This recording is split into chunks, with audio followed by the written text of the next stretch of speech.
on another episode of how many more holes can we put in this tub. So per the technical manual, to run the BC-659, you have to run the cord along the floorboard to the firewall. Now, I was able to locate a essentially an Appleton connection, and I ran it through the firewall, and it's down here, relatively similar to where the manual states, and these are the wires. I have to relume them and everything, but I just tucked them away for now. And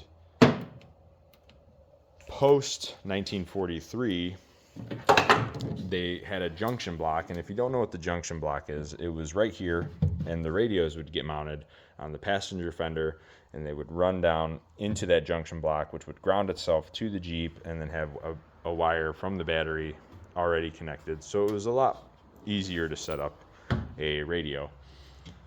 So for this setup, we have friction tape holding our wire in place, and it shows the picture of the wire running behind the footrest to a connector or a loop, and then I ran mine next to the fuel tank so that way it doesn't get trampled on, and I did the same here, and I have to cover that up, and another loop in between the twin sticks to here, to a bolt on my filterette, and then finally to the Appleton connector in the firewall.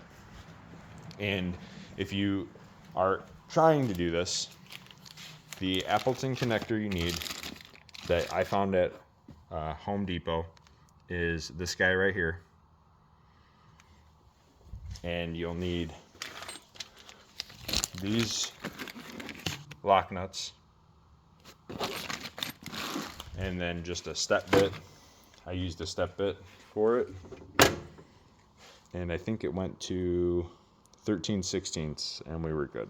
So if you are doing something similar, that is a good and I would say an acceptable way of running it to keep everything nice and neat and out of everyone's footway.